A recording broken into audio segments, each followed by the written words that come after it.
largest Awaaz production. We have over 300 students that will be performing on this very stage, and over a third of Duke's entire student body has been involved with Awaaz this year in some way, shape, or form.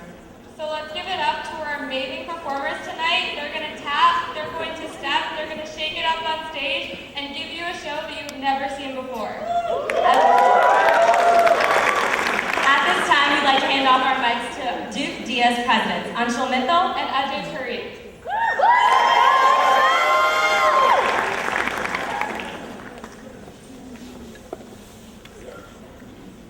Thank you, Anshul and Alekia. So first and foremost, we really want to thank our amazing co-chairs, Anshul and Alekia, for organizing Awaaz this year.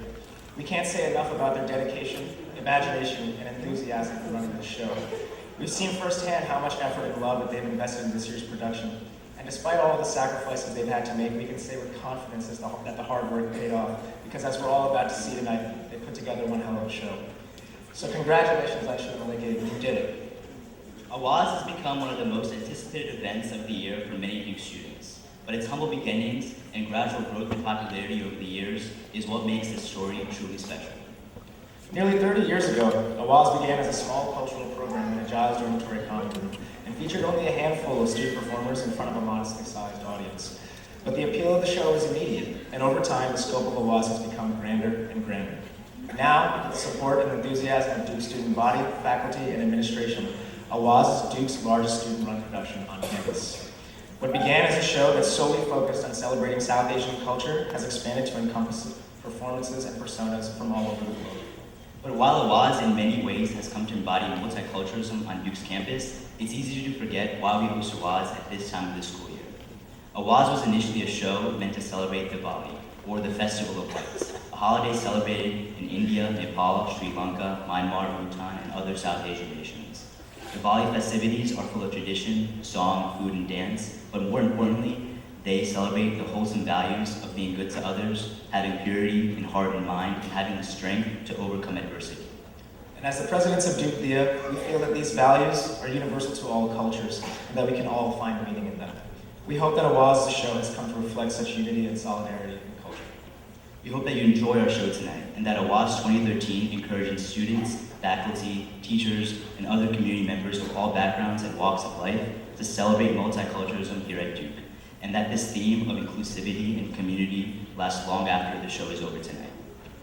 And with that, we are honored to invite a very, very special guest speaker who not too long ago was standing in our very shoes. So please join me in welcoming the co-founder of Duke Diya, Dr. Seema Garg.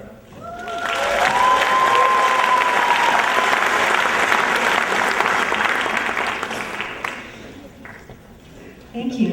It is a great pleasure and a delight to have the opportunity to tell you a little bit about the history of Diya. The year was 1985. That was 28 years ago. That was 6 years before the class of 2014 was even born. A long time ago. So when I was a freshman undergraduate at Duke, myself and 3 others wanted to create an organization that celebrated the very rich and vibrant culture of South Asia and have a venue to share it with Duke community. We were going to have many, many challenges, however. First, how to start it. Second, how to fund it. And third, which events to organize. Now, in 1985, the first challenge we had was how to communicate our idea to our campus mates. So there were no cell phones, no internet, and certainly no Facebook. No posting, no texting, and the only ones tweeting were the birds at Sarah P. Duke Gardens. No Facebook, but we did have a book with faces. It was called the Duke Pig Book, and it was an alphabetized book with faces, pictures of all of the freshmen at Duke. And so we searched. Agarwal, Balasubramaniam, Gupta, Kapil, Shirsagar, Mahajan, Singh, Rao. So one by one we searched. And to locate them, there was no Google. There was only hitting the pavement, door to door, dorm to dorm, knocking on doors. And if we saw a name on a door that we recognized from the pig book, we knocked. If we were in our pre-med class of Bankistry and we saw a familiar face, we asked. And so in this way, we probably met all of the South Asians on campus. Our second challenge was funding. We submitted our proposal to the student union, and we were given a $50 annual budget. Well, we were well on our way. As you might imagine, the funds quickly ran out. And so we suggested membership dues, a mere $5 per student per year. And maybe because of this, interest in Diya waned. People were not signing up, we were very discouraged, and literally we were about to disband our Young Duke Indian Association. But something inspired us to continue to try. I don't know what it was, just our passion about South Asian culture and our desire to share it with the Duke community. But we kept going, and it was worth everything we had. Our third challenge was organizing important events to celebrate our culture. So our first Diya event was actually Dashera. We celebrated that in the Giles Commons room, and we put on a little Ramayana, a little piece, Ram Leela, where we just took snippets from the famous epic Ramayana, the classic story of good over evil. Audience, about 20 people. Our next event was Diwali, and we held that in the front lawn of the International House. Audience doubled, 40 people. The dinner was prepared by aunties in the community whose support at that time we really are eternally grateful for, because there was no caterers and there were no other kind of help. And the dessert, we decided to make on our own as students. So we thought we'd make barfi and halwa. And I don't know why we didn't quite get it, but it turned into balwa. There was some missing ingredient to this day. I honestly don't know what it was. But lo and behold, we had celebrated our first Diwali at Duke, and Diya was starting to grow. What about the performing arts in those early days? Well, myself, Abi, my now husband, and 6 others were in a dance that we made our own outfits, we choreographed our own moves, but there was no venue at Duke to perform a dance like that. And so we drove 25 miles to Raleigh's NC State's India Night, and we performed it there. And my sister might remember flying from Michigan to see Diya's first Duke performance. Other events that year were Holi at the East Campus gazebo, the Triangle Mixer with NC State and UNC, and these are 2 Diya traditions that continue to this day. A discussion that we titled Love Indian Style, about marriage, friendship, and love in that order in the Indian culture. And then we took our first field trip to Charlotte, where the museum Discovery Place was having a festival called India Fest. And we had lunch at the closest Indian restaurant at that time, which was 150 miles away from here. So over the years, Diya blossomed. The next year, Diwali was celebrated in the Hindu Society Temple, then the year after that, the Multipurpose Cultural Center. Then Bryan Center's Von Cannon was the 10th anniversary of Diya. And finally, Page Auditorium, with an audience of 1,200 people. And as you know, this is now a 2-night event. So that brings us to the year 2013. The more things change, the more they stay the same. While now we all communicate with iPhones, Instagram, digital cameras, and we have beautiful interactive websites, and I went to the current Diya website, and it's stunning. The mission of Diya remains true to its roots. The organization that was originally conceived to celebrate the vibrant and rich culture of South Asia, to share with the entire Duke community, has continued to do so, with a major change in scale. While our initial budget was $50 annually, the current budget is nearly 500-fold. While 8 of us participated in our first Indian dance, tonight's senior Bhangra will include more than 500 students. I am so incredibly proud to see what Diya and Awaaz have become due to the countless hours put in by students since 1985. Diya has become one of the most important cultural organizations organizations on campus. And Awaaz is a beautiful, powerful statement of inclusive diversity and stunning multicultural talent on this campus. I'm so happy that we could start something in 1985 for generations of Blue Devils to come, including our 4 children, as well as my niece Shikha Kapil, class of 2014 to 2010, and my nephew Vinesh Kapil, class of 2014, who you will be seeing in Senior Bhangra tonight. Shout out to Vinesh! I do want to say, when we took our son to Duke campus for the Duke campus tour, Diya and Awaaz were prominently highlighted in the slideshow that is shown to all prospective students at Duke. So you all have made an incredible impact on this campus, and I want to thank you all for sharing a 28-year-old walk down memory lane. And now, with no further ado, here's Awaaz 2013, the greatest show on earth.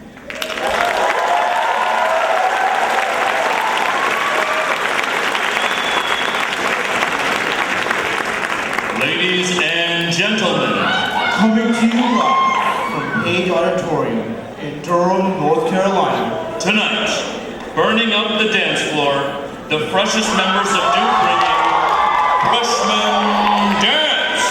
Choreography by Ivanka Ani, Akilan Gopal, Raya Islam, Namita Kansal, Reina Kishan, Roma Soni, Mr. Varain Gupta, and the lovely Jemmy Galani.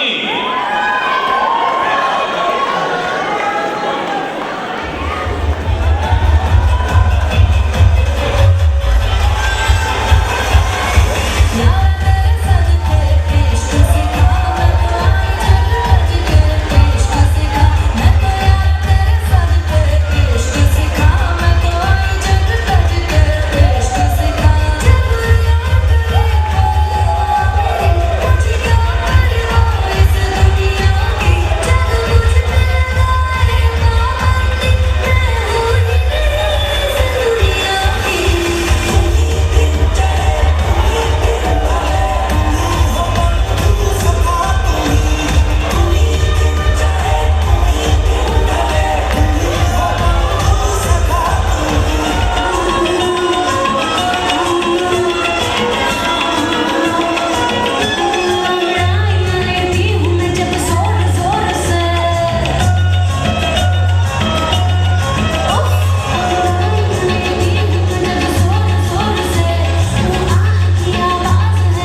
Ladies and gentlemen, introducing your host for the evening, Samit Patel.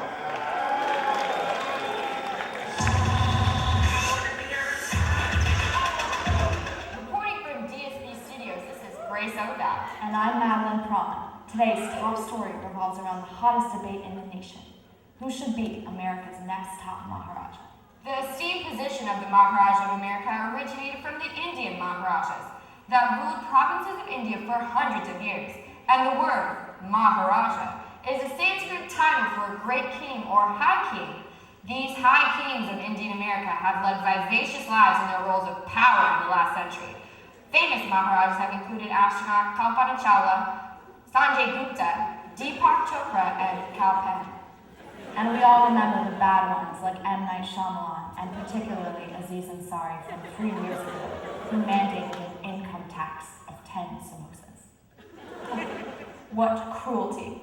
We had such high hopes for him. It's okay. It's okay, honey. In continuation, America's next top Maharaja cycle 35 has been its fiercest, and none of the guys and gals are safe just yet. Last week's episode saw 2 models head home in a shocking double elimination, and unfortunately, it was time for fan favorite Mumtaz Mahal V to say goodbye. So, is this okay? I can't. Okay. Like this? Is this okay? I can't do this. Let's take a minute to remember the good times with past contestants.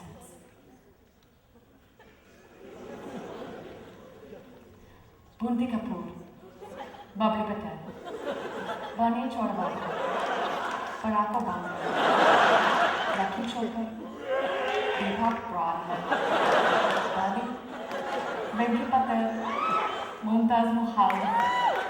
Now for this exclusive report, we have our investigative journalist, Go Live. Again, ladies and gentlemen, introducing your host for the evening, Samit Patel.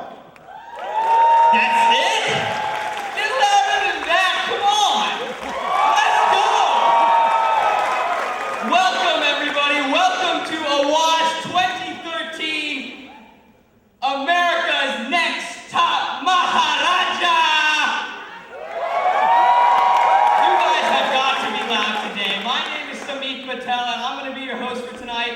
And let me tell you what Awaaz means. Awaaz means noise. And if you guys are not loud tonight, I'm being really sad. So please, please be loud for our 2 final contestants, Vibe and Prabhu!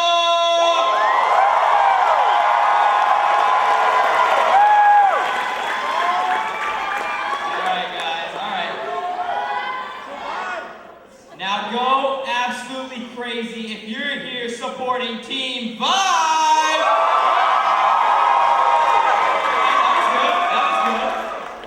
Alright, now go absolutely nuts. Like scream your head off if you're here supporting Team Pranava!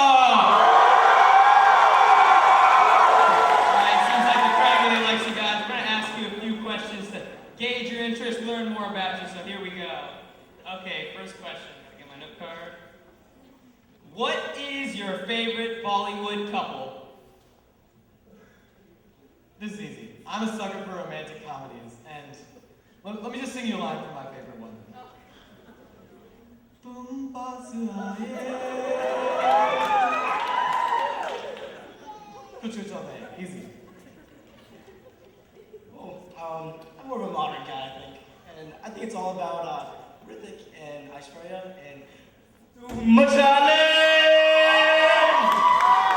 Alright, good answers. Okay, here you go. What do you prefer, Wednesday night shooters or Wednesday night Perkins? Wednesday night shooters. We all know what's on Wednesday night shooters. Lassi Pong. Time to be real now. Wednesday night Perkins all day. Gotta work hard to make this. Alright. Work hard, play hard. I got you. So, what's your sleep number? I'm just kidding. 12, if you want to know. 12? You know. Okay, I got it. Okay, this is an important question for all these ladies out here. What's your ideal date? Gotta think about it. I don't gotta think about this. Ideal date. My roomie, who's Shabra, shout out, and I go out to Taco Bell. Real nice restaurant. What to order on the menu? So many delicious items. So many great items to share with another loved one. Like Crunch Wrap Supreme or Cheesy Gordita Crunch with Bean. Just the combination of that taco and the hard shell. Or if I want to finish off just with that nice caramelized empanada. Just warm my insides and then get that signature Baja Blast from Taco Bell. Give me a shot for Taco Bell, y'all.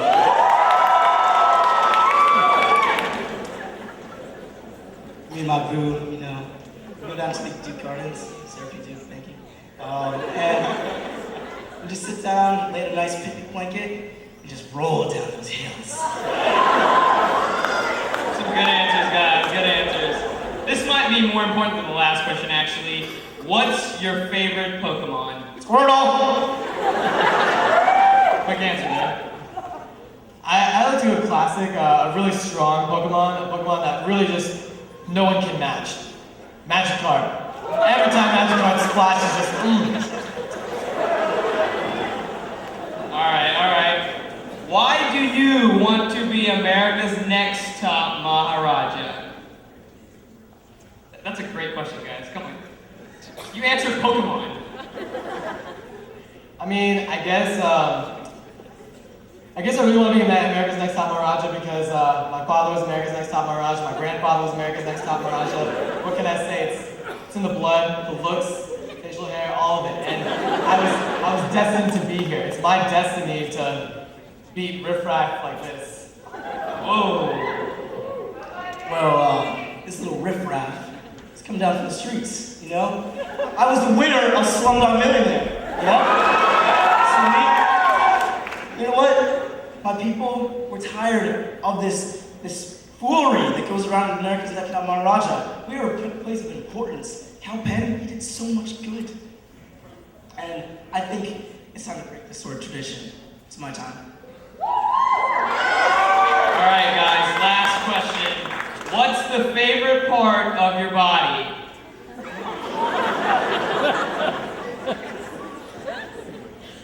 My beard.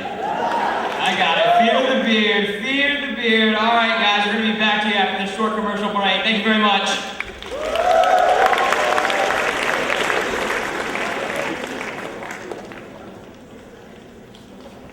Brought to you by Kinsley Elliott, Ellen Brown, and Nicole Wong. Tap, tap, tap. Ladies and gentlemen, make some noise for the best tap dancing crew on campus. On tap!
team on her back, choreographed entirely by the magnificent Morgan Lee. Put your hands together for the Duke Swing Dancing Club.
choreographed by Jason Marr and Broderick Turner.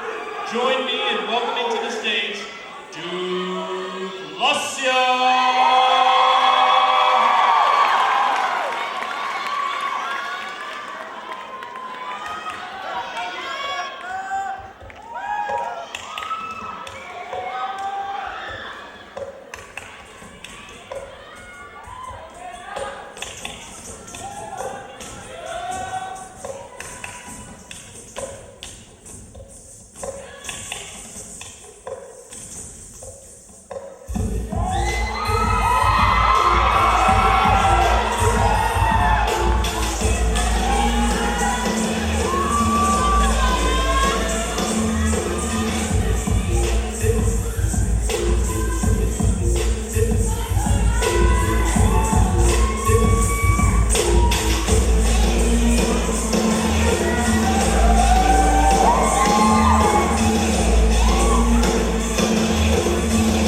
To those in attendance and to the millions of viewers around the continent, all the way from across the Atlantic Ocean, Irish fans, put your hands together for Rinka Diya.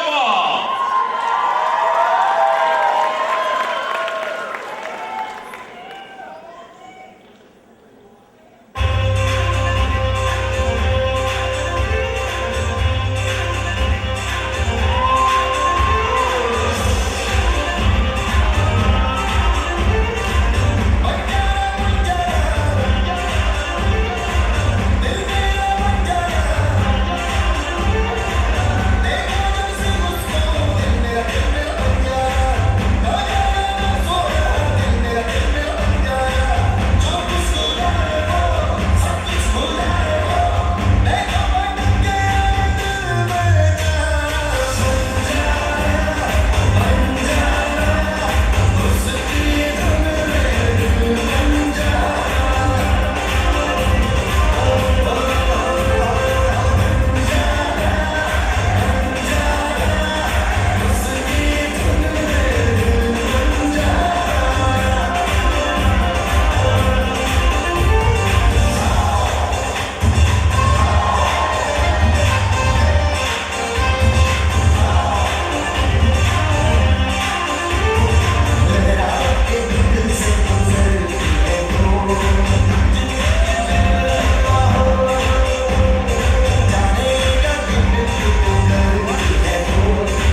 First, we have the fiery and fearless Dara Banks.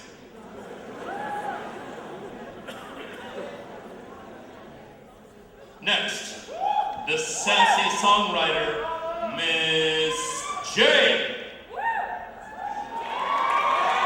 And last, but certainly not least, we have the prized jewel, the winner from the 23rd cycle. Stand up on your feet and give it up for Mr. Shahrukh.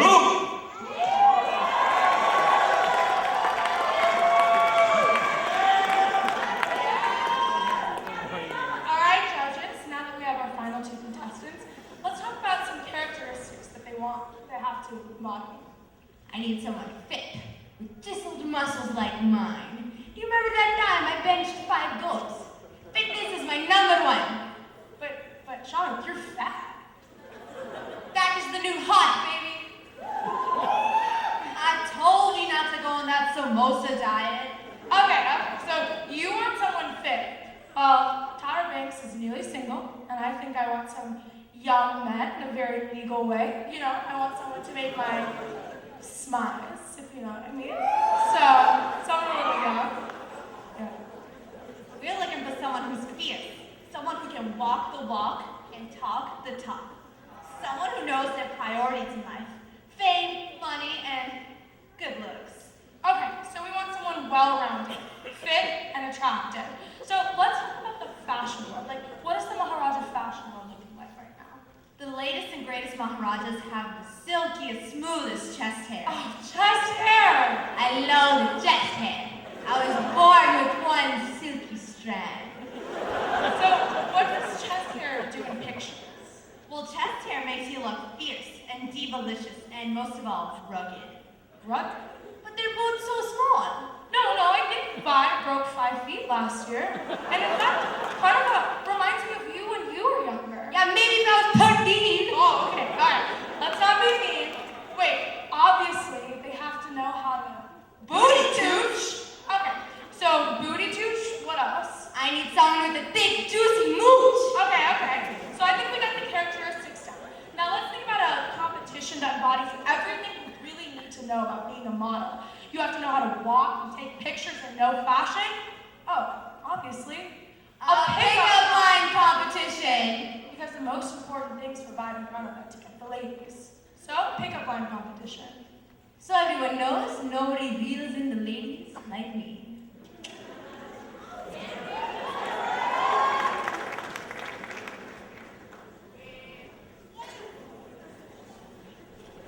Sa, re, ga, ma, ba. Devion or Sajano. Playing the violin with rapacious rhythm, Abhishek Balakrishnan. Accompanied by Kushal Sitaram and Ravi Mahadevan. And with us tonight, join me in welcoming to the stage the man with flying fingers, the star of the sitar, Sunmay Jain, with Duke Sangeet.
I'm a medical student at Duke and the founder of Let's Be Well Read.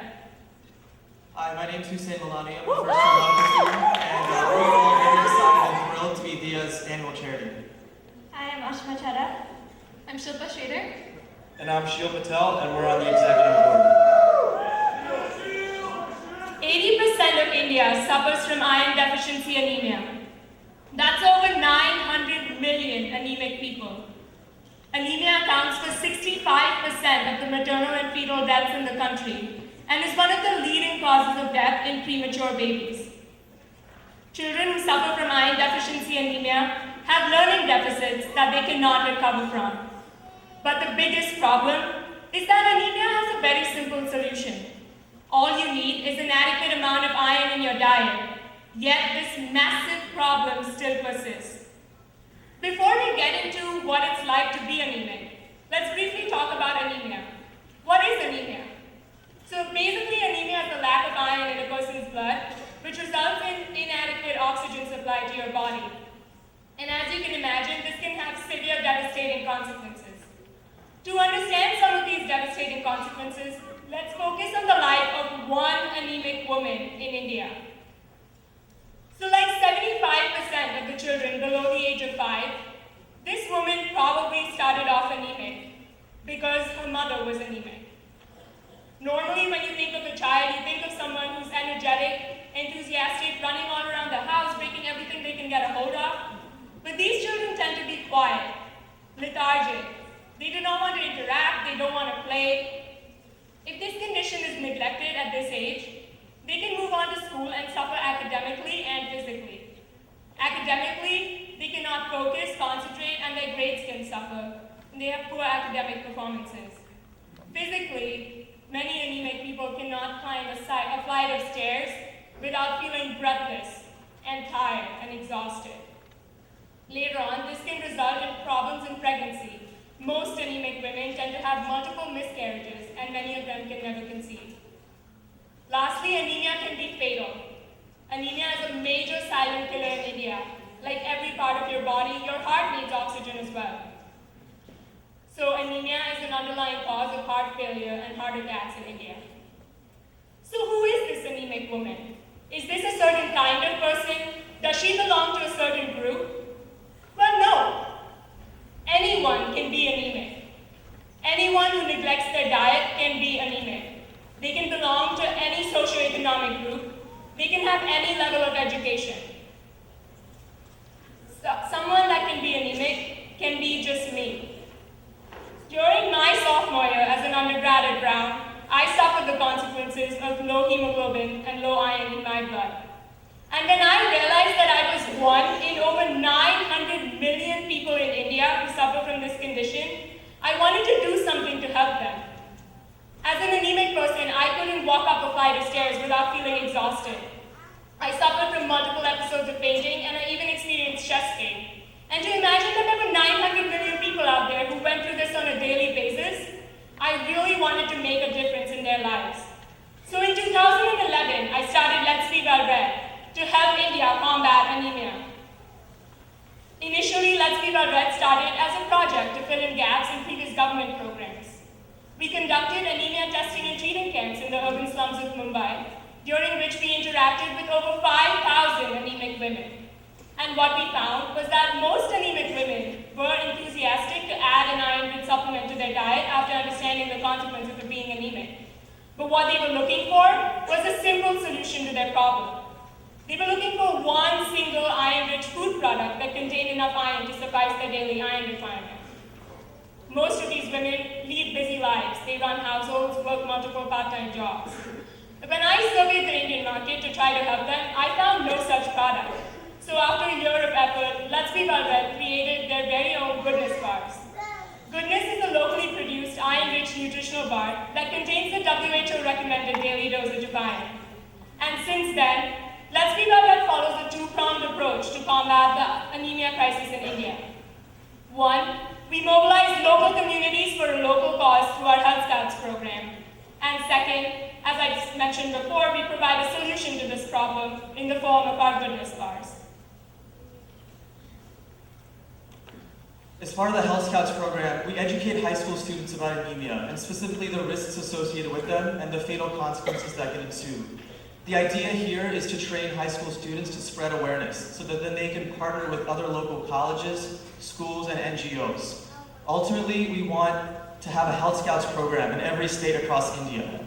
And best of all, these Health Scouts programs engage in competitions where they try to fundraise as much money as they can in order to subsidize bars for anemic patients. The second prong of our approach, as mentioned by Rajvi, are the iron-rich goodness bars. These bars are made locally but with local ingredients, and best of all, they contain 14 milligrams of iron.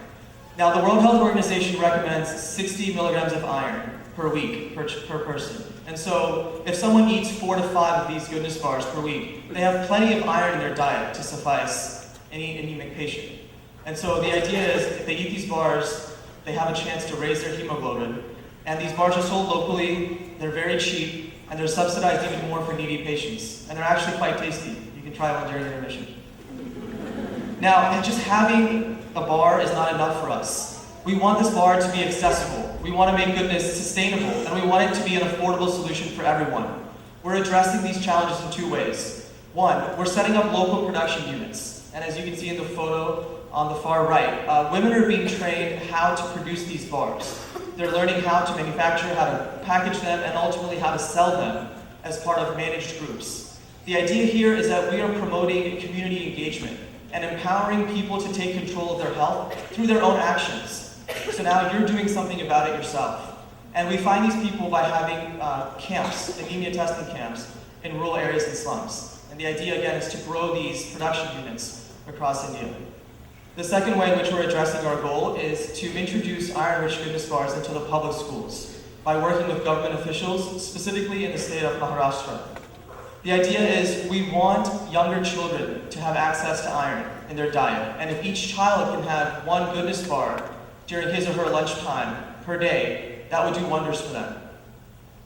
Let's Be All Red was founded at Brown University, and there are a team of 12 undergraduates, many of whom have visited India and gained a lot from that experience. But more importantly, they're currently fundraising and spreading awareness. To that end, we've expanded to do across multiple disciplines, including the medical school, the undergraduate university, and the public policy school, and the business school. So each school then is carrying out a variety of initiatives. So for example, the undergrads are spreading awareness about the problem, and they're just starting up their chapter, recruiting volunteers for the summer. The medical school is designing correlational studies to learn more about the anemic population that we're serving.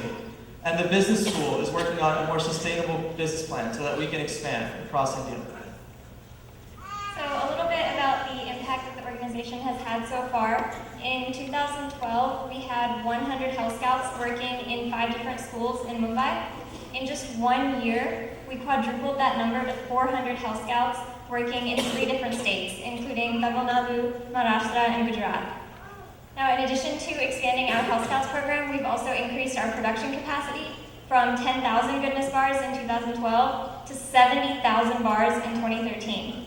And this is a great number, and it's a great trend, but it's not enough. We want to provide every anemic Indian with a goodness bar. And so our goal specifically for this year is to expand into 3 more states, including Karnataka, Uttar Pradesh, and Rajasthan.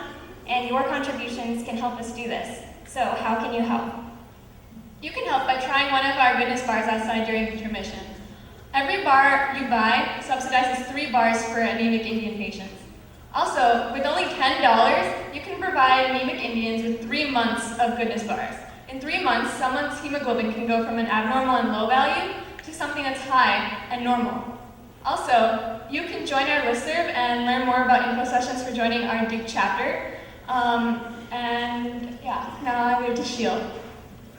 So donating to Let's Be All Red can be as easy as shopping online.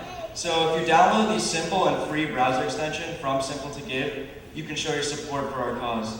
After downloading the browser extension, a wide variety of vendors will recognize you as a supporter and will donate up to 15% of your online transaction to Let's Be All Red.